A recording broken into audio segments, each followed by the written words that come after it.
All right, we're back. Merry Christmas, by the way. Also, guys. Christmas. Merry Christmas. 2 days. Yeah, I don't know about you guys, but that I feel like that slate of games just really showed how much of a advantage home field really is. I completely agree with that. I thought, man, the last time we talked, it was a late night. We were vibing and we were talking about how Ryan Day's last days were going to be on that field with the Tennessee flag planted right through it. And I did actually pick Ohio State to win the game. And it was because I thought that would be like home field advantage being shown off, especially in Ohio State, which is one of the most best college football sites in the nation. And that's why I also picked Penn State as well. And I mean, those two in particular, those were just complete blowouts. And I find it funny how a lot of discourse has been taking place about like, oh, why did we let SMU in? Why did we let Indiana in? And it's mostly, SEC fans. And the one SEC team that was playing, Tennessee, got beat probably the worst. I mean, it wasn't like the biggest point differential, but it was the worst because Ohio State had their second, third string players that haven't seen the field since like the Akron game. So, I mean, it pretty pathetic, if you ask me. And I mean, Ohio State looked really good. Their problem is Michigan, probably specifically. Like, but if they play up to the potential, you can tell the sky's the limit. The Penn State game, I mean SMU just I don't think they had a chance. I don't think much changes if Alabama played at Penn State, considering how pathetic Alabama's looked on the road here and there. But I mean, a terrific slate of games. The Clemson and Texas game was a lot closer than I thought it was going to be. Um, but eventually Texas just said, "Okay, we can run the ball. Let's just do that." And then what was the last game? Oh, Indiana, Notre Dame. Indiana Notre Dame. Yep, of course. The Friday. Listen, I mean, at least it was the closest out of any of them, which is kind of weird to think about because watching that game, it really just felt like we couldn't move the ball. It did But not feel that close. yeah, it Uh, didn't feel that close at all. I mean, uh, thankfully, we were able to score some garbage time touchdowns. And I know people are criticizing Signetti for not going for it on 4th and 11. Me personally, like I would have gone for it, but it also doesn't make any sense to criticize him for it. It wouldn't have changed the outcome of the game. Like nothing would have changed. Like instead of getting beat like 17 to 27, it would have been like 20 to 27. If even that, like we probably wouldn't have. It was a 4th and 11. I doubt we would have even got it. So I Yeah. mean, there's a lot of. I think this is still like it's good for the sport. There's only 5 teams that are capable of winning national championships usually on a given year. 5 to 6 teams. Like not everyone is gonna be able to pull off an upset, but hopefully within the coming years and NIL balances things out more and more every year as we see. Hopefully we can get some better games in the first round. But home field advantage, as we can see, it's a big advantage. yeah, Yeah. and especially at these like bigger venues too. Like you said, Ohio State, Penn State. I'm curious though, like if for next year, if the committee's gonna like look back at these games and see like would you put a 3-loss Alabama team in front of a 1-loss Indiana team despite the record. I mean, because obviously Indiana they only played one ranked team, that was Ohio State, where they didn't play as well. And then for Alabama, they do have some of those ranked wins that they were getting debated about instead of being in place of SMU. So I think it's gonna be kind of interesting to see how the committee kind of shapes everything next year if there's that sort of like same case that we have like this year. But yeah, I think there were a couple of games that I didn't think would go the way it did. I mean, I did pick Tennessee, Ohio State. That was the only pick that I had wrong in my bracket in the first round. I thought Tennessee would win a close one. Turns out IU loses to Ohio State better than Tennessee did. Um, and then the Clemson Texas game, that was I honestly that was probably the most entertaining game to watch in my opinion. out of the first round. It was a lot closer than I think people thought. I think the storylines behind it too, between Klubnik and Ewers playing each other in high school. Klubnik just being hometown kid, he played outstanding, and then Jaden Blue and whatever and what he was able to do on the ground and through the air, that was just outstanding for Texas. Yeah, we really got to see Texas's run game actually shine. Like I don't think we've really seen their run game really do much this year. Um, but I mean, it's going at the right time, and I think it'll be interesting to watch them play Arizona State if they keep that run offense going because it's going to be there. I mean, both are going to be running the ball a lot because I mean, obviously Arizona State has Scadaboo, who is a dark horse Heisman candidate. They play kind of rough, like on the line. So it'll, and if Texas does the same thing, it'll be interesting to see how the outcome of that game goes. Um, with regards to the IU Notre Dame game, I think even though I feel like they were kind of close in, I guess, quality, like they were both pretty balanced. I think both pretty balanced teams, but I don't. I definitely was not expecting Notre Dame to be as controlling of the game. I think we could have done a lot better with our play calling uh, in that game. It felt like we just let Notre Dame kind of control every aspect of the game, and then when we tried to fight back, it was just too late.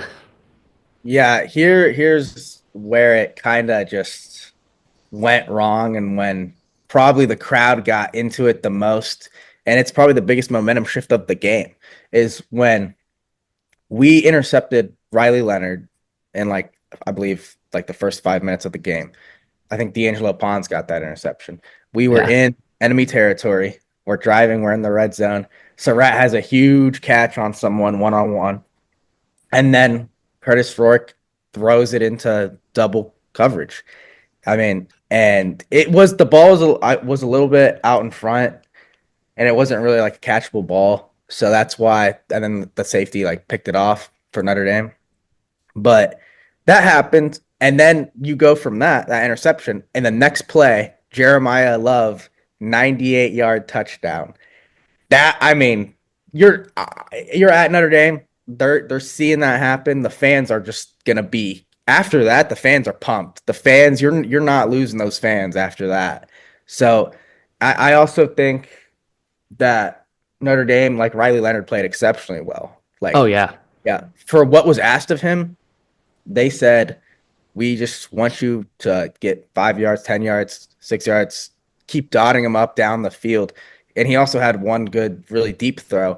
If he can keep, mixing those in here and there, Notre Dame looked really good, like really good.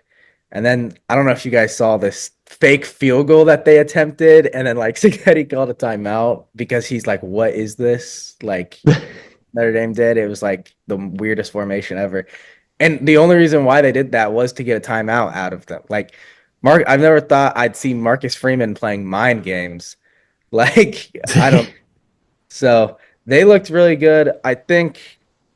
I mean, they were just the more physical team yeah. at the day, and Yeah. they were at home. And at the end of the day, those teams end up winning football games. And like I said last week too, I think before they played, like it was all about the run game.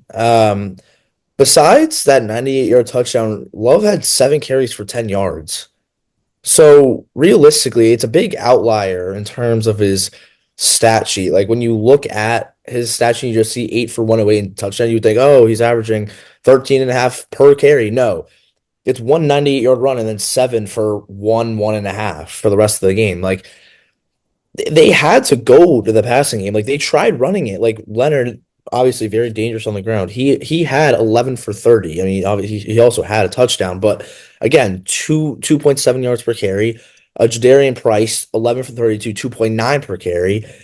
They couldn't really get anything going on that run game, so they had to rely on that passing game, and that's where they kind of dotted up Indiana. And Indiana, obviously, really good in the run game, but where they can sort of struggle is when they're deep in that opposing team momentum shift.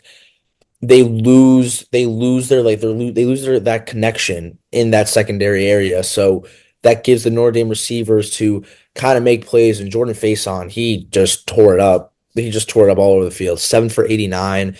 He played outstanding, and they got off early. And Indiana, there was no way they were coming back. They put up 14 in the fourth quarter, but clearly just not enough. They lost by 10, and I honestly don't think the score kind of shows how the game went. I definitely think when you look at how everything went, I think the game showed that it should have really been 27-10, 27-7.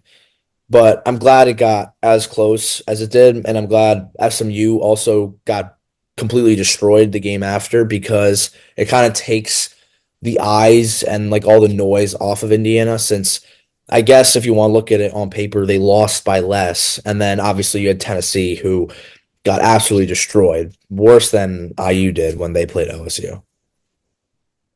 Yeah, and I think the IU Notre Dame game and the like Clemson Texas game are almost like inverse of each other because like the margin of victory for Texas over Clemson was larger than Notre Dame's like margin of victory over us, but that game felt so much closer the entire time, and it never felt like it felt like Clemson at any point could have came back and won, especially when they started getting hot in that in like the second half.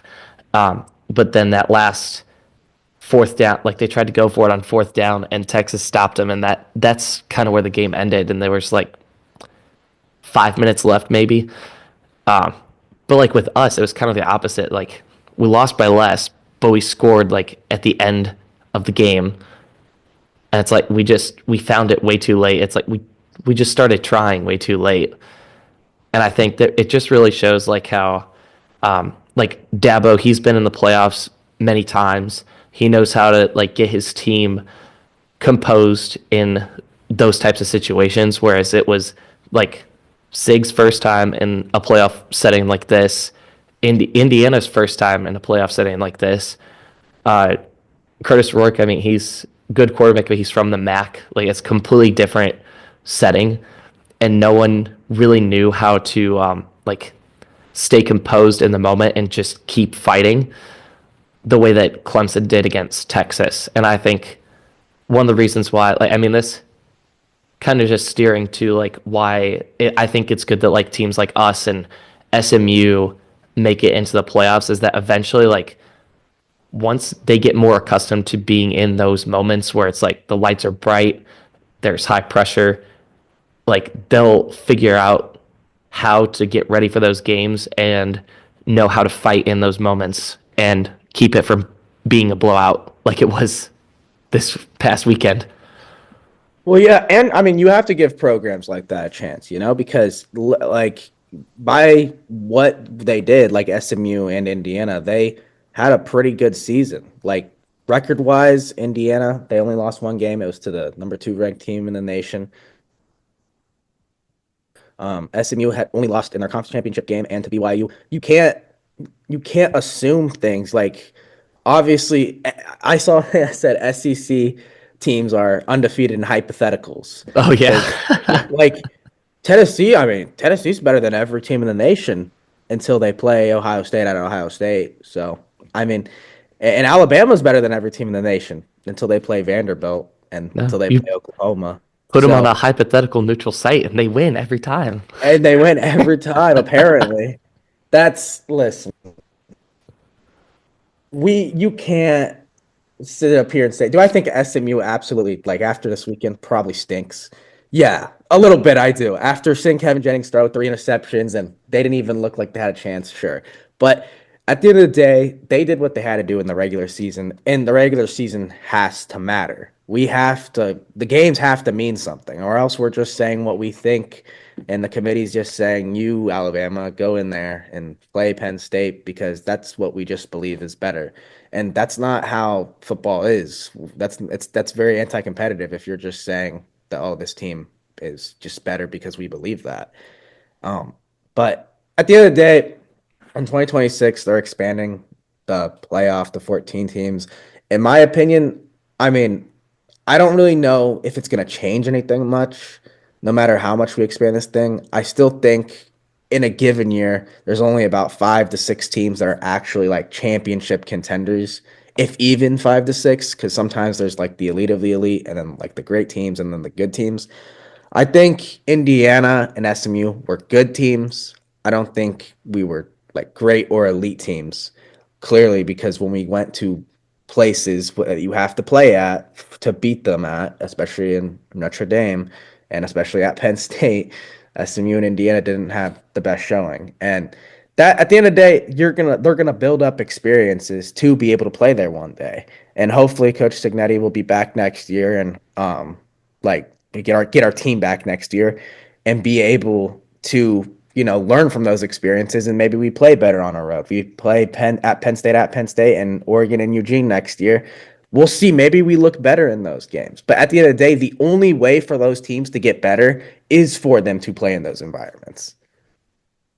Yeah, and like I think this year obviously it was a good success. It was a great success for Indiana. I mean, we won 10 games the past 3 years, and we won more than that just this year. It just shows how well Signetti can just turn the program around. Like he turned it around completely, and he was able to he was able to bring his whole JMU team with him and then create a squad to balance it with the current Indiana players that they had and turn it into an 11-1 regular season team that only loses to the number 2 team in the country. So yeah, I think it was a great first season for Signetti, and he completely deserved the contract he got, the 8-year extension, which through 2032, which is absolutely ginormous. But yeah, I still think like just looking around like the Big Ten, like looking around the other coaches, like James Franklin and Ryan Day, like are their jobs safe after winning the first round? I don't know. I mean, mainly for Penn State, I feel like it was whiteout. SMU, they're not Tennessee, so it's kind of hard to base it off that. But you got the job done by 4 possessions. You won by 28. Now you kind of go into next week again, another team that they did play really well over the course of the season, but Boise, they haven't had many tests besides UNLV twice and then Oregon where they lost. So it'll be kind of interesting to see how Penn State does against them. In my bracket, I do have Penn State winning, so you will see how that kind of turns out. But yeah, and then for Ryan Day, rematch against Oregon. Will this be the end of the line if they lose again, or will they go on and upset the best team in the country that we've seen up to this point? So it'll all be kind of interesting. I think the coaching, it's not completely solidified yet, but the first round matchups that we saw with the coach that were on the chopping block definitely helped their case to stay with their current programs. Yeah, I agree. I think both Penn State and Ohio State's performances definitely helps those coaches' cases to keep their jobs. I think there's a lot of speculation about, especially with Ryan Day in Ohio State, just after the way they lost to Michigan and the fact that they were going up against a solid Tennessee team. Like it's like there was a lot of questions, but I think Ohio State and Ryan Day they definitely gave a lot of answers as to the type of team that they are in this playoff and how the Michigan loss is not really affecting them. Like if anything, it's affecting them in a positive way, and they're kind of turning their rage and just taking it out on whatever team is in front of them. I think if they keep that energy, I think they could very well upset Oregon and win the national championship. If they played the way they played against Tennessee, I think they could easily win the national championship. Um, like they played their game, like they just had complete dominance and control of the game over Tennessee. They were actually using their weapons. They had great play calls. Like they made a lot of adjustments after the Michigan game. Um, and I think Oregon is definitely going to be tested next, like when they play on, I guess, is it December 31st or is it January 1st that they play each other? Uh, it is January 1st. It's New Year's Day. At the Okay. Rose Bowl. Yeah. That's going to be a beautiful sight. Man, Jeremiah Smith might be the best wide receiver in the nation. Like, I mean, There was a he couple catches he had that I swear they it should have been called pass interference, but he still caught those anyway. Yeah, because the guy didn't even look back. He was just focused on Jeremiah Smith, Yeah. like not catching it. And Jeremiah Smith is just catching everything. And this guy's a freshman. He's a freshman. Him and Ryan Williams are just insane. But man, I mean, he's doing it on the playoff stage. Will Howard, I was not expecting that from Will Howard. Because I thought he completely lost like his touch, his rhythm after the whole Michigan game. No, he did not. He threw some perfect lobs with great leverage right over the top of the Tennessee defense. I didn't understand. Tennessee started blitzing early in that game, which is why they went down 14 nothing because you're leaving your DBs on an island with Emeka Abuka and Jeremiah Smith. And they're just one on an island with the best receivers in the nation. And I mean, that's playing to Ohio State's strength right there. What Michigan did, they said we're only sending four guys. Everyone else is going to have coverage on them with leverage coverage over the top with the safeties. And Tennessee just didn't follow the game plan. Like, I don't know. Like, Ohio State, when they went up by 14, then they went up by 21. I mean, you kind of felt that the game was over. And you didn't think Nico could get down the field because he wasn't getting down the field at an efficient rate. But your guys' thoughts on the receiving core of Ohio State? I call me crazy. I think he's a Heisman finalist next year.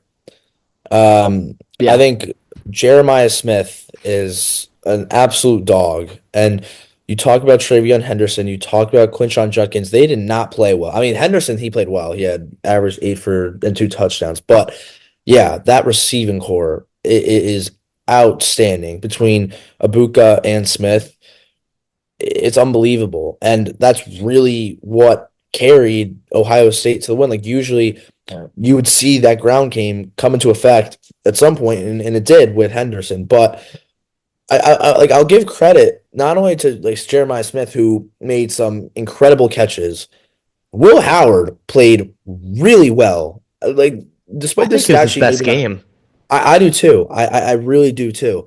Despite like maybe not the stat sheet kind of proving that, if you want to call it, like 311, great total yardage, 2 touchdowns and 1 pick, but he played some fantastic football. And I did say that I was going to doubt him. I didn't know how he would be able to handle these big moments, but turns out he played outstanding. And that's what helped Ohio State push forward. And Ryan, like you just said, if that was his best game, it really shows through the score. They beat Tennessee, one of the red hot SEC teams, by 25. And so now you have a rematch against a team you lost by one during the regular season in a neutral site, which very well can completely flip the script. Like now, will Oregon beat OSU when it matters? Will Howard not make that crucial mistake again when it matters? So if Will Howard can kind of carry the way he played himself, and obviously also with Jeremiah Smith and Travion Henderson, they have a good shot of beating Ohio State. And like it's just quick like for this kind of applies to a lot of the teams. Like when I was looking at the bracket, I don't know if you guys kind of noticed this. The top half of the bracket are so heavy at the running back position between Texas and Jaden Blue and Clemson with Phil Maffa. Then you had Ohio State with Travion Henderson, Quinshon Judkins, and then with Tennessee, Dylan Sampson, but we all know what happened with Dylan Sampson. Oregon, they have Jordan James, Arizona State, Cam Scatterbo. The running back position is stacked on every single team in the top of that bracket. The running back position has just become that power, that workhorse in college football, which I'm so glad to see because then obviously the NFL, there's that controversy of NFL running backs not getting paid, and you don't. It's very controversial there. But in college, how important that position is to these football teams are insane, and all of these teams, except maybe a couple, have powerhouse running backs, and they're kind of carrying their teams on. Like obviously Ashton Genty, they're the reason. He's the reason why they're the 3 seed. Cam Scatterbo, reason why they're the 4 seed, and so on and so forth with a bunch of these other teams. But it's insane. And I think obviously having that powerful wide receiver core on top of it with Jeremiah Smith and Emeka Buka, that's why Ohio State was so successful. Yeah, I agree as well. I mean, Ohio State, like, I mean, we have been talking so much about their wide receiver core, but they also have a very good running back room as well. But yeah, no, I feel like you said, like the college or the running back position in college football is being utilized more and more, which is going to end up being good for the NFL. Like those, like I don't know if it was 3 or 4 years ago, but at one point the running backs were starting to like get pay decreases or like starting to get paid less in the league. But I think now after these, especially after this season, that that's going to change. Like as these running backs start going into the NFL, like they're because they're just all insanely talented, and they're going to be going up against, I mean, other talented running backs like Christian McCaffrey and uh, Derrick Henry. I mean, it's crazy. I mean, it's going to be fun to see them compete in the league and see what they do after college football. We're about to see how good Ashton Genty really is against Penn State. I'll tell you what, if he rushes for over 150 yards and maybe a touchdown, I mean, then it's pretty clear to me that maybe he is the Heisman.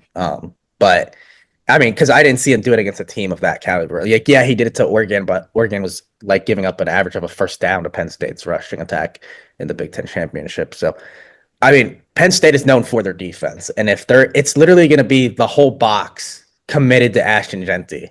So we're gonna see what he can do. The next couple games, which one are you guys really looking forward to? Like the marquee matchups, which one? I mean, obviously Oregon and Ohio State, but any other games that come to mind when it comes to the next round? Yeah, I was going to Um, say Oregon, Ohio State would be an obvious pick, but you know, I think a lot of people may be sleeping on it.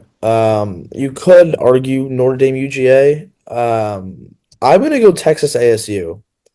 I think Texas ASU. I think that'll be another game that people will think will kind of just be a blowout because ASU is ASU. They don't have as much of that not wow factor, but like experience in the college football playoffs, but and depth too. and depth. Yeah, of course. But I think they are the hottest team in college football up to this point. And the way they've been playing throughout the regular season and then the Big 12 championship where they just steamrolled Iowa State, I think that's something to look out for. And obviously Texas had their matchups against Clemson and ASU. They're going to go study that film. They're going to go look at what Clemson kind of took advantage of because putting up 24 points against the number 5 seed in the college football playoffs, that's a pretty good mark. And I think, yeah, it was the highest that we saw out of any losing team in the first round. So it'll be kind of interesting to see how they kind of go about it. And then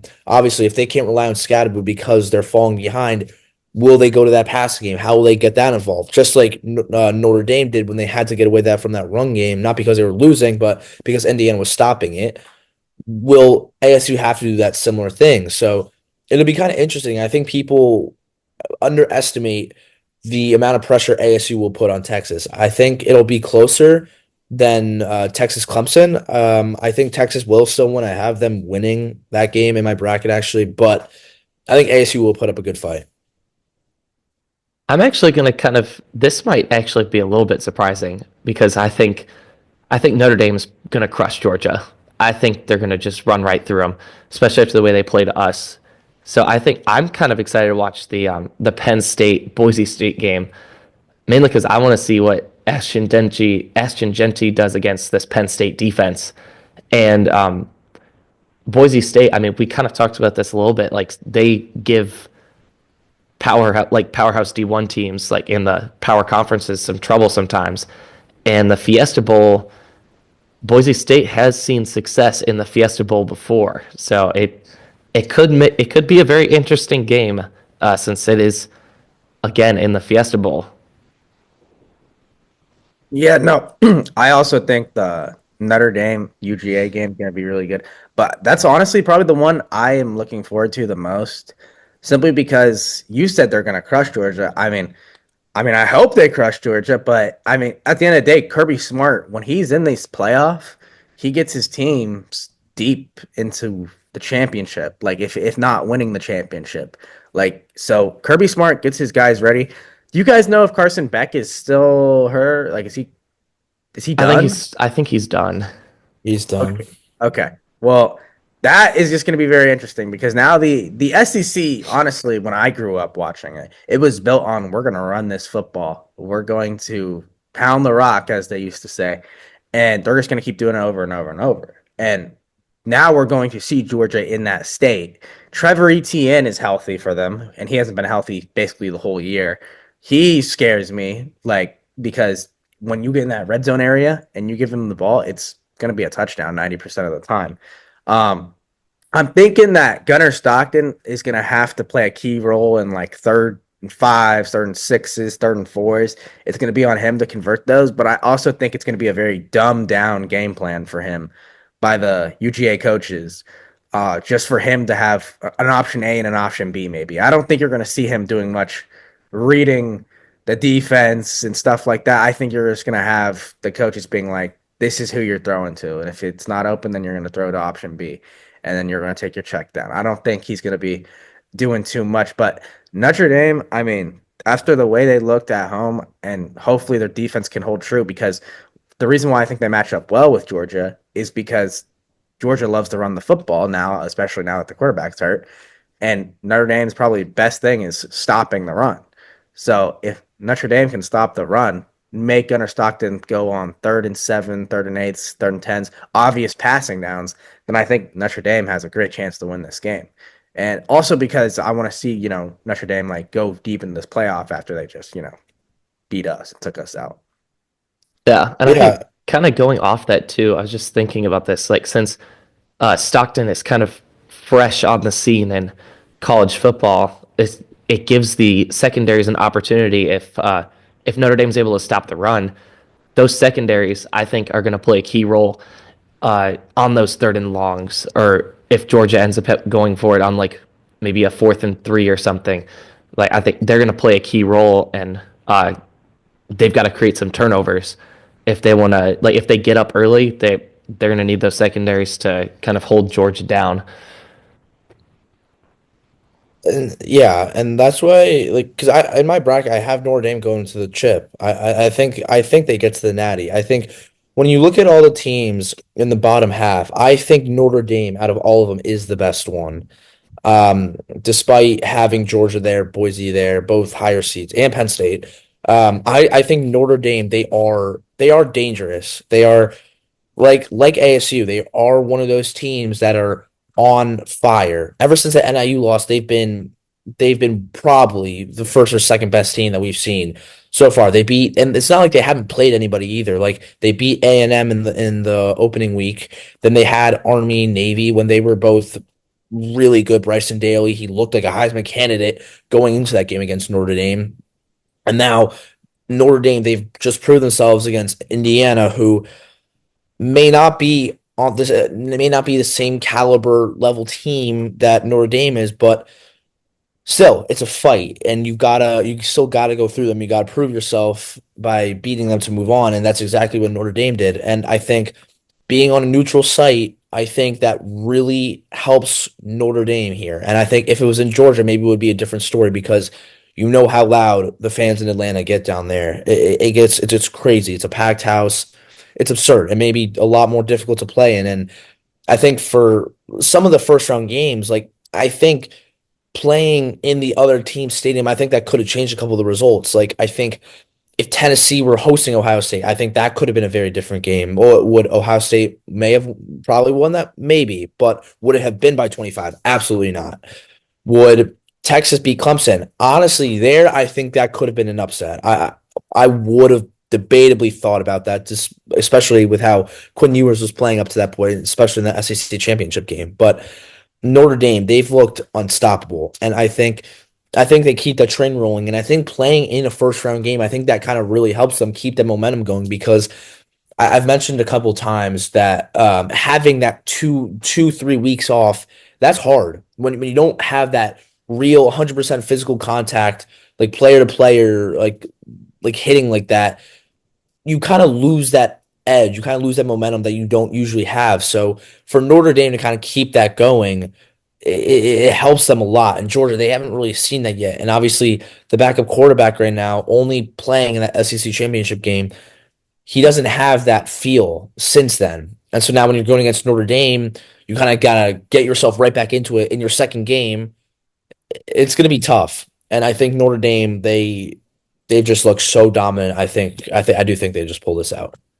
Yeah, and to that point, I think Notre Dame, like over the past couple years, they want to prove to people that they can be in the top dogs with these SEC teams and that they are on the level of an Ohio State. Obviously, they lost to Ohio State last year on that um, last goal line play when they only had 10 players on the field.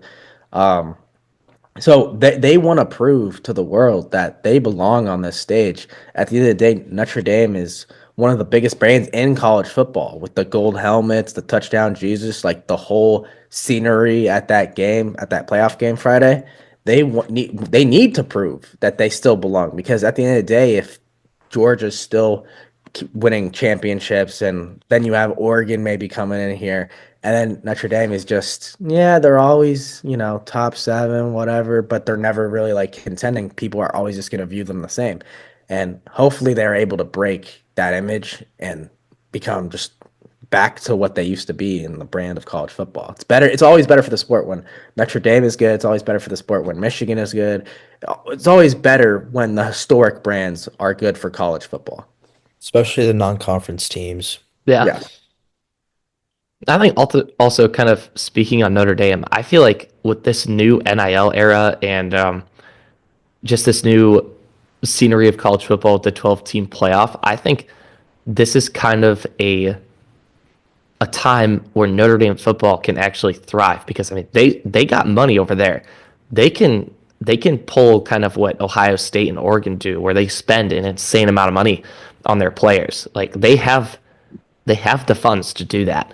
So I think if they win a national championship, it's only gonna get better for them, and especially with I think Marcus Freeman also has a fire like under his butt now because of his new contract. Like it's just added incentive to perform, and I'm sure they probably are giving him. They're going to give him an insane amount of bonuses for his performances in the playoffs because this will be the first time Notre Dame's won a championship in like 30 years, I think, or something.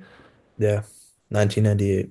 Yeah, But yeah, it's and also like when I look at Marcus Freeman too, he reminds me of Dan Campbell. He's like for the people, or like a Sean McVay. Like he's for the people, and he's always there on. He's always on the sideline, being that hype man, despite being the head coach. He's always there, just like jumping with his players, like going up, like hitting them, like just getting them riled up. Like that's the type of coach that will succeed throughout the season. And obviously, we've seen that with those two coaches, with Sean McVay and Dan Campbell. Sean McVay, Super Bowl champion. Dan Campbell, leading lines to be one of the best teams, if not the best team in the NFL. Marcus Freeman, very well on his way to doing that with Notre Dame, an independent team, not in a conference. So being able not only to take advantage of that, because depending on how everything works out, they could have a nice schedule next year, but to be that hype man, to be like to have that deeper connection with his players, I think that's a really important aspect, especially for college football when a lot of them they're kind of getting ready to go to that next stage and go to the NFL where things become a lot tougher. You play a new level of football. So being able to have that hype man early is a really good thing to have. And I think that's why Notre Dame is as successful as they are. I really want to know what he had to say after the NIU loss to his players in that locker room because whatever he said, it worked. And at practice in between that second and third week because they turned it on. They switched to another gear. They looked like a completely new team. It looked like they didn't even play NIU, and here they are. They got one of the best seats that they could possible. It's either five down. They're setting themselves up with a backup quarterback in Georgia. It's looking really nice for the team and Marcus Freeman in general.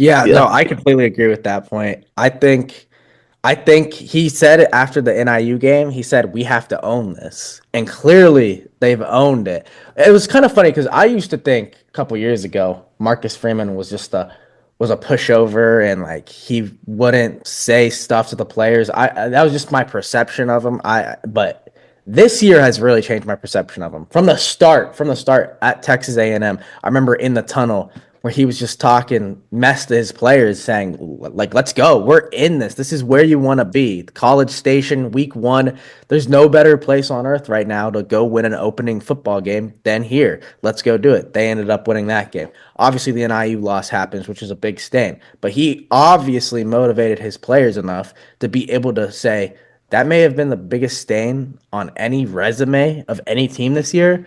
But if we just dominate from here on out, then people will forget about it. And I'll tell you, if they decide to go all the way to the championship and even win it all, people will forget about that loss.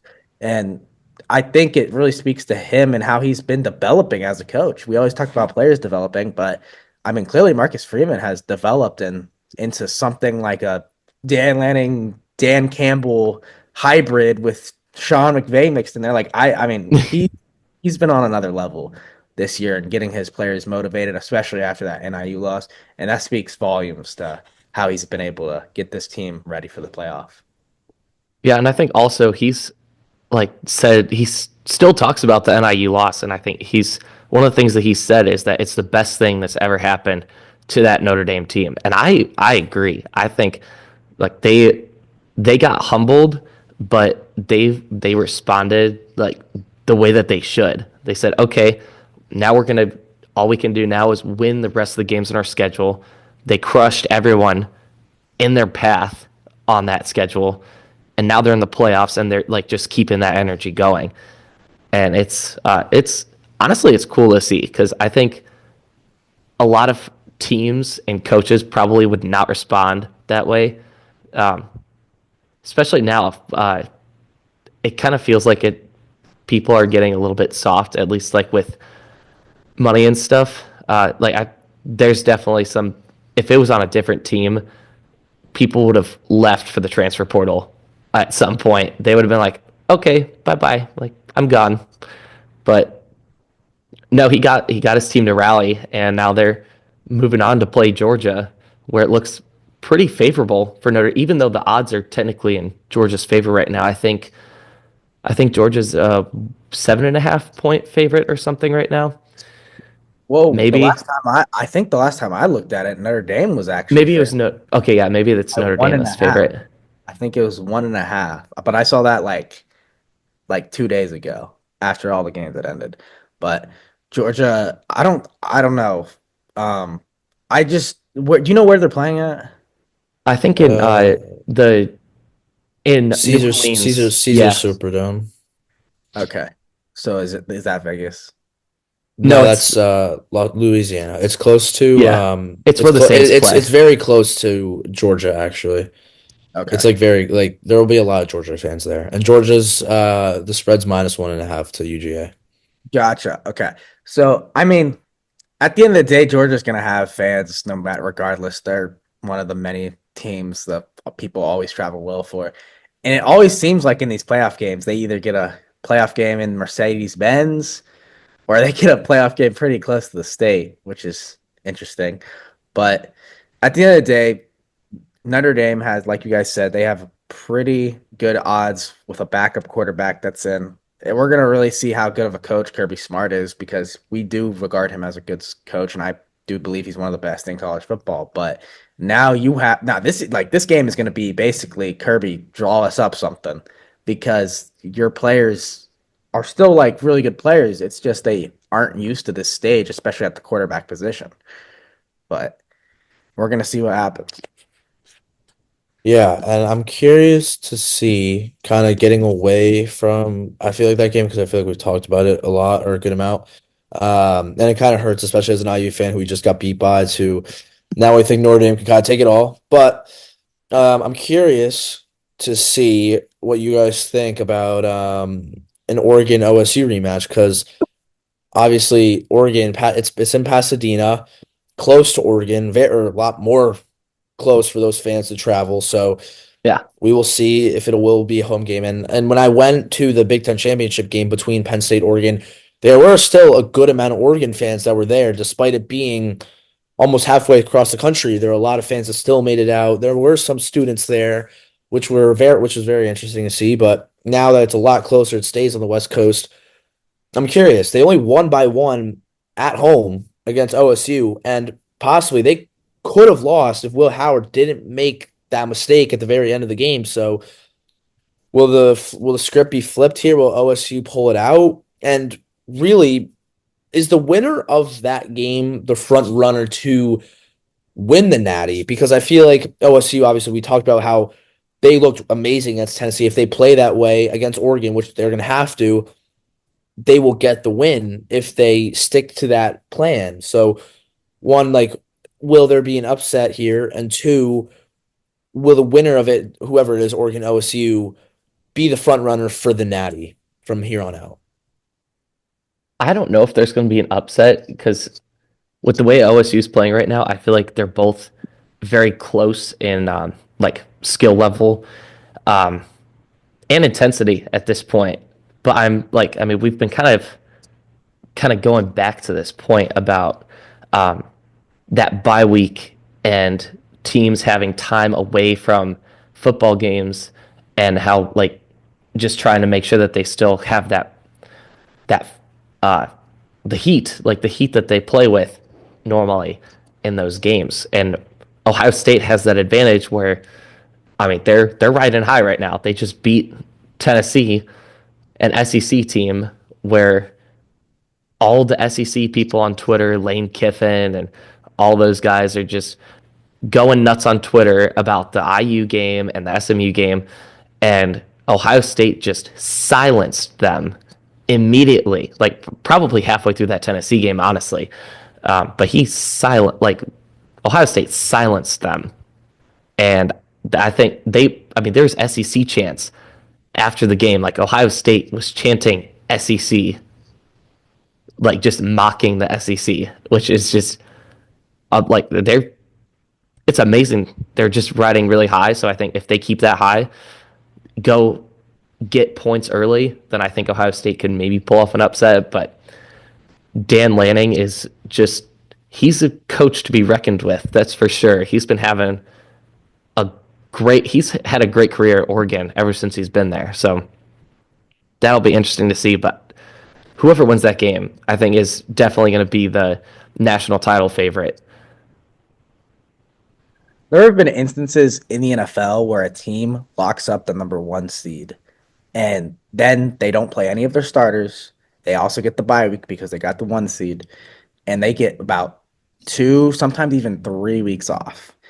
And these are professional men playing in the NFL and they come out rusty.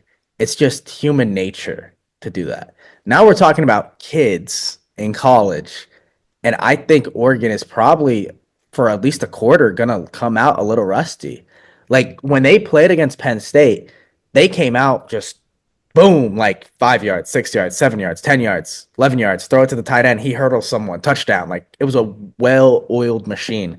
And I think that it's not going to be that way against Ohio State, at least for a first quarter. There's just no way you can't not get rusty and complacent after what just happened. I don't, unless those practices are really intense right now, which I doubt they are, considering that people need rest for their bodies. Considering it's only been like a week, I believe, or 2 weeks. But I just don't see how Oregon doesn't come out a little flat. And I guess it's gonna be on the defense to hold Ohio State to 3 instead of 7, or to maybe cause a couple turnovers to give the Oregon offense time to get back in rhythm. But if it happens in the NFL to professional players, it's gonna happen to a group of kids in college. Like it just is. Now, to what extent, I don't know. But Oregon, with Dan Lanning, he keeps them very disciplined. He's obviously, like you said, he's a force to be reckoned with. I think he's going to have a great game plan, but it is really tough to beat a team twice. It is. And now Ohio State has all that film like on Oregon from when you guys played. They know probably a good chunk of your plays. It's not like you can change like your whole game plan and your plays. Like Oregon's going to play the same way that they played against Penn State, same way they played against Ohio State. Like it's not like all of a sudden Oregon's going to get in the power ISO offense and like Oregon's still going to try to spread them out. It's just going to be a matter of a fact if Ohio State's defensive backs can hold up. And if Oregon starts off slow, and I feel like this game might just be a shootout, it might not be looking good for Oregon. And this also speaks to something that is deeper than just the Oregon and Ohio State matchup. But why in the world are we getting probably the two best teams in the nation playing each other in the second round? And hopefully we get to do some reseeding next year after all that. And it's kind of interesting now that I'm like looking at the bracket. The spread is Ohio State minus 2.5. Like they have Ohio State projected to win, even though they are playing the number one seed and the only undefeated team up to this point, Oregon, which is very interesting. I guess their win against Tennessee really prove that they can go fight up there with the top dogs, even though they are, I guess, one of the top dogs, although it didn't really show a lot throughout the course at the end of the season. But yeah, and just speaking on OSU, and usually I don't Ryan Day, James Franklin, whatever. If Ohio State's able to get this done, they will have no doubt the hardest path to the championship in probably the history of college football up to this point, since it's 3 games or 4 games instead of two. Tennessee, who has been on fire as an SEC team. Then you have the best team in the country in Oregon with a Heisman finalist and one of the best running backs in the country in Jordan James. And then most likely Texas, who are 14-point favorites over ASU, with Quinn Ewers, with the loaded running game, the defense that's just looked outstanding. Then you play one of the winners at the bottom of the bracket, and which could either be Penn State, Notre Dame, or Georgia, depending on if Carson Beck comes back, if they beat Notre Dame in between the 1st and 20th. If they are able to pull this game out, I think Ryan Day's job is safe no matter what happens. I think there's a lot of controversy with what happened in that Michigan game. Would I think Ohio State would be in this position if they lost to Michigan? Absolutely not. They would have been that 7-6, maybe even that 5 seed. I think Texas maybe would have held on to it, but we could have ended up very well, or Indiana could have very well ended up playing Ohio State in the first round and playing them twice, like we talked about, playing a team twice, very tough to try to like go on the road again or host the same team again, play them and beat them again. It's hard. It's hard to do that. So it'll be kind of interesting to see what Ohio State does, and if they are able to pull this out, will Ryan Day come back? If they lose, will this be the end of Ryan Day for only getting to the Rose Bowl? It's going to be very close. I think it would just be really funny if after winning a national championship, Ryan Day just goes, "You know what? I'm leaving." And he just dips out of Ohio State just as like an FU just for how like the fans have been treating him over there. Um but yeah, if I mean his job's going to be sealed because I mean like you said, like that path is definitely the toughest out of the 4 possible paths to get to the national championship. I mean, Texas has it kind of easy. I feel like Texas plays the two like dark horse opponents in Clemson and Arizona State. I mean, Clemson they put up a pretty good fight. I think more than a lot of people expected them to against Texas, and I think Arizona's a team that could maybe catch Texas off guard, especially if they get up early. Um, Penn State has that like, of course, the easiest horse race path out of all of them in facing the two horse teams, and then Notre Dame or Georgia has probably the second toughest path in the fact that they play well, I mean each other or Indiana. Yeah, I mean, the paths for each team are different. Penn State probably has the more favorable path. The Oregon Ohio State game is going to be very interesting. Again, I just don't like how they're playing each other in the second rounds, especially when they're Yeah. probably the best teams in the nation against each other. It's going to be a very interesting game, but the Rose Bowl, that's a beautiful sight. Last year was Alabama and Michigan in the Rose Bowl. That was one of the most beautiful games I think I've ever seen, with just like the sunset in the background and the scenery and The giant jet that flew over too, that was pretty sick. yeah, I mean, just the Yeah. sight. I mean, that's like football heaven right there for college football. Like when teams play there. So it's going to be very interesting. At the end of the day, I think I like how the 14 playoff was cool, but I like how the 12-team playoff at least gives us a journey. Like Ohio State had to play Tennessee to beat them. Penn State had to play SMU. Even though we know that Penn State was probably better, we still have to play these games and they still have to prove it on the field. You have to go through multiple teams to get your national championship. And that's exactly what we wanted, and that's exactly what we're getting. Now, will the games always be the best in the world? No, because at the end of the day, this is college football. This is not the NFL where everyone's a pro. There's dudes in calculus on that team going up against a dude that's going to be in the NFL next year. Like that's just the reality of the situation. But sometimes the calculus guy wins. You never know. Like Vanderbilt beat Alabama this year. Oklahoma beat Alabama this year. Sometimes you never know. And I like that we get to see a journey of this. Something that I saw, I don't know if you guys were watching, you probably would have saw, but the I Notre Dame game, it's funny that you bring that up. That it's 40 players took a final the night before for Notre Dame, and their place kicker was 30 years old. Like that blew my mind. I didn't even know you could be 30 and play in a college game with a bunch of 18, 19, 20-year old people that are 10 plus years younger than you. But You got yeah, no, eligibility, man. it's insane how it works. But yeah, I think that's why in 2026 they're expanding to like 14 teams. I think it was a good first test run, and obviously, I think with the way that the game's kind of shaped out, there needs to be some changes. Like Oregon needs to be awarded a more favorable path since they are the one seed, which I think should be a lot more fair. Like when you have teams like Penn State where they get to go through SMU and Boise, two of probably the easier games that you'll see throughout the playoffs. I think that's kind of unfair. So I think yeah, I think obviously this was a great first test run. I love the new 12 team format. It gives like lower branded teams like Indiana, SMU to kind of get their names in there, Boise State, Arizona State as well. And also just it's more like there's more to build off of, if you know what I mean. Like when it's just four teams, you have two games and they're one, two, three, done. Like there's no like Yeah.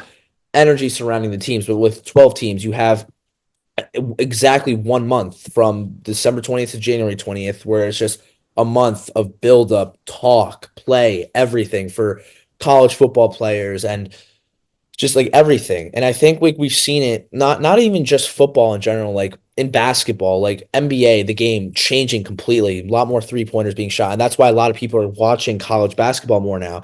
Same thing with like the NFL, like the game is changing. People are coming to see college football more now. So perfect timing to kind of give more teams a shot to get in the spotlight, get their names out there, and to possibly even get drafted from teams that you really wouldn't normally hear from. Like it'll be all be interesting, but we'll see what happens with the games this weekend, and then next week when we like film again, we'll see what all happens.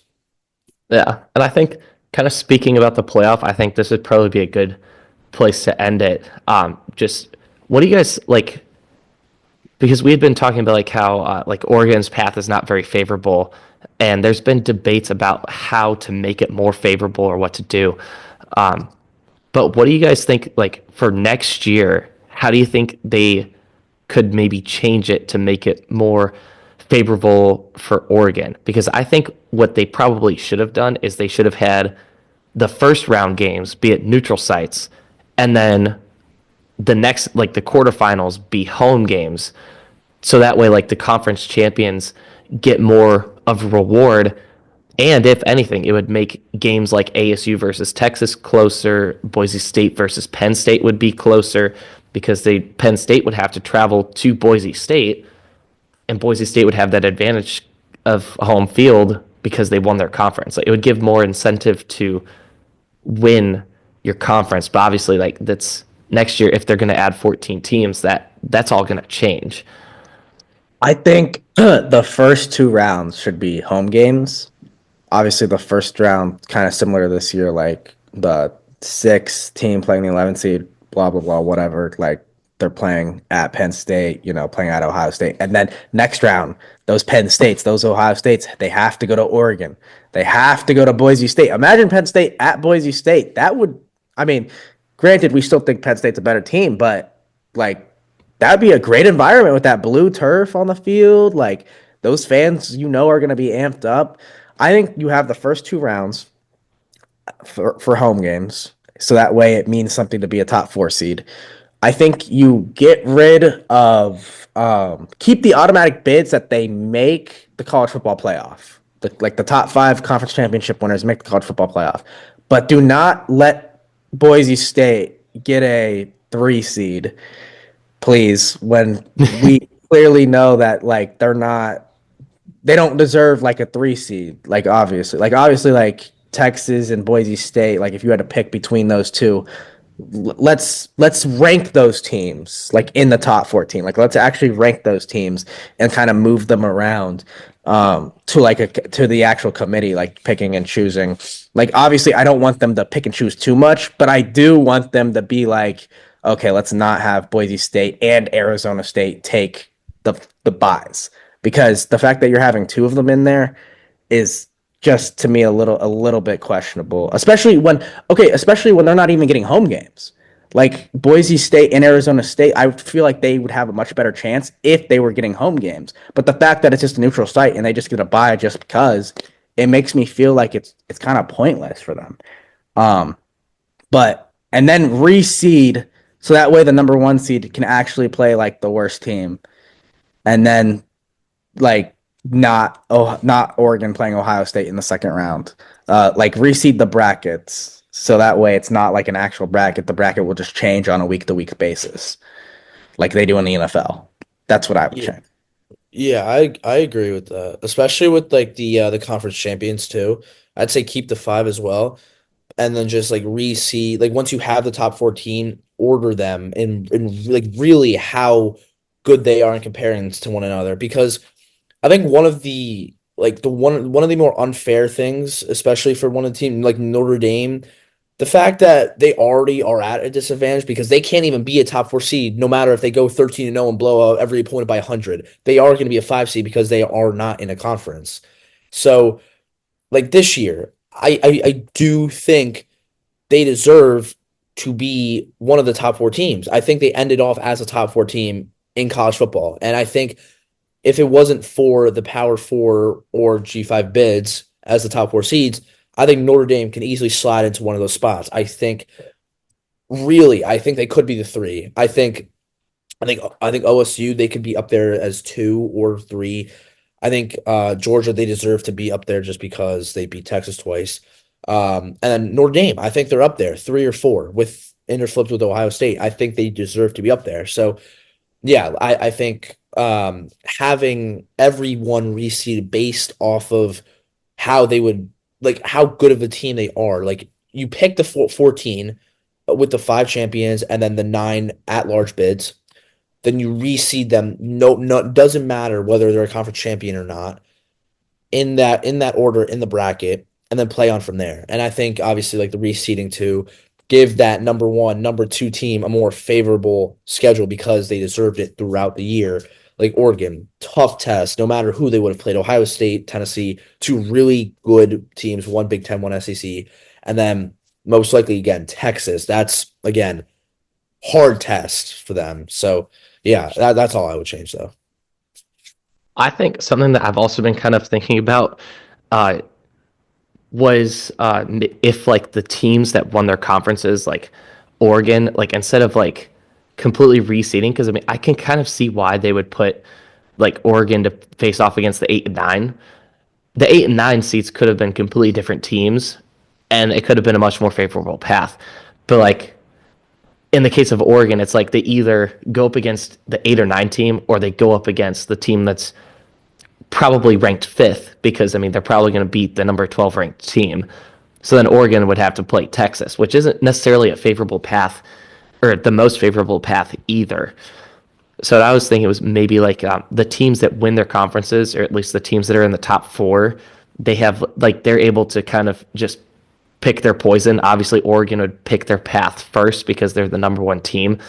So they would like look at the paths, see like what's favorable. Maybe like if they still decide to do neutral sites, they can look at which neutral site they want to go to the most, or like just like a lot more strategy like that, and it kind of adds like a almost a cinematic aspect to the bracket at the end of the regular season. A Yeah. little bit more randomness as well. Yeah, I mean that. I mean, I like that idea. I just don't think the committee would ever do it No, because they're the committee. Money, But money, money. yeah, money, money, money. But Just yeah, we'll see what happens next week, though. I'm curious to see how everything plays out. well, really, it will. Oh, oh yeah, no, because this week is Christmas and next week is New Year's. Hmm. Uh, it's weird. There's not going to really be. Well, there. I guess there's going to be bowl games on this weekend, but not the playoff games. Yeah, yeah, yeah, we can always film like Wednesday, Thursday too if we like really need to. Because I think the bowl games are, yeah, they're 8 days, 9 days from now. Yeah, so it'd be Wednesday or Thursday. Yeah, I mean, what bowl games even are there? I guess this week. Do you Bama, guys know? Michigan, that would be a good one. Oh yes, the Relia Quest Bowl. That's a good game. Yeah, let's there's see. Is Jalen Milrow even gonna play? Yeah, he said he was actually. Okay, let's go. there's also Texas A&M USC. That could be a fun one. That's actually pretty nice. I like that. Georgia Tech Vanderbilt's another one too. Mm. Okay, I two colors, two of the same colors. Yeah, and then oh yeah, the Reliant Quest Iowa versus Missouri could maybe be an interesting one because Iowa. I mean they Yeah, Iowa didn't really get a lot of recognition this year, but they had a pretty solid year considering the past couple. yeah. Yeah, I mean, their offense is probably gonna try to throw the game, and then Missouri's just gonna interesting throw it team. right back. Yeah, Yeah, exactly. Just who can throw the most. and there's also the Illinois South Carolina game. I think might be I think another South Carolina interesting dominate. one. Well, I mean Illinois kind of like I mean Brett Bielema kind of took to Twitter because of Lane Kiffin and Dude, the you South guys Carolina see coach. Joel Klatt tweet at Lane Kiffin? Oh He's yeah, like, I reposted that yeah, on my Insta. that Lane Kiffin was complaining about the bowl games being like so bad and how like there's no close games. And then Joel Klatt said, if you guys played as half as good as you tweeted, you guys would be in the playoff. Probably basically. Yeah. Just oh my god. Lane Kiffin can't shut his mouth on Twitter, man. Yeah. But yeah, no, another like valid take by Joel Klatt. Because no, Lane Kiffin, he knows how to use Twitter, but I mean, yeah, maybe he should take some of the energy and focus on coaching up his players and a lot Yeah. less time on the keyboard. Yeah.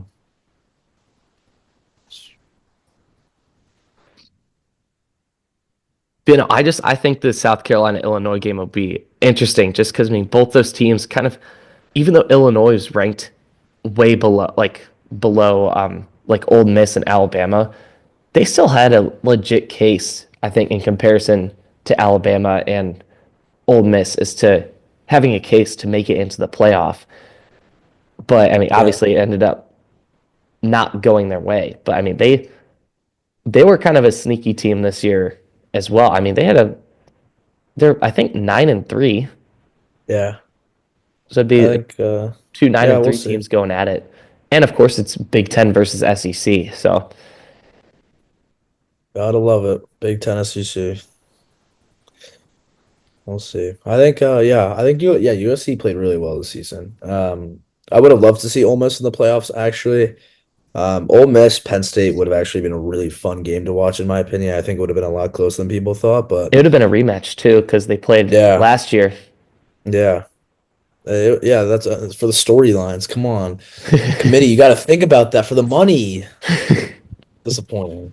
They thought about some of the story. They at least thought of the IU versus Notre Dame storyline, Yeah. but Yeah, which essentially eliminated at least one Indiana team because yeah, they against each other. I mean, it's still a great game though, but well, somewhat. yeah, somewhat good game. And you got to jack up those ticket prices too. Oh yeah, But yeah, we'll see.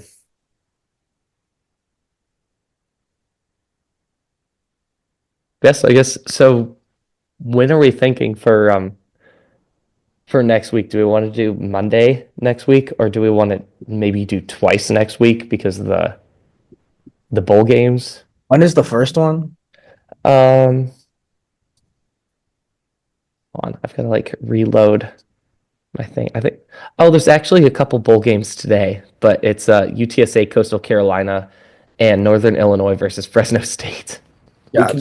We could do Monday real quick and then just like talk about the bowl games, like the good bowl games. And then we'll do Yeah, quick predictions for the second round and then we'll just do one again, I guess, later in the week after the playoff games happen and then that's it. probably like Friday maybe. Yeah, we could do like Monday, Friday. Yeah, it's fun. All right, perfect. And then oh wait, how soon are the next games after though? The 10th. It's another week after. Other week. Oh, okay, okay. Yeah, we're fine. They're playing back to back actually. That would be horrible for those Yeah. players. Oh my goodness. Yeah. Bishop Sycamore did it for high school. Ah. All right. All right, guys. Good So episode. see you guys next Monday. All right. Yep.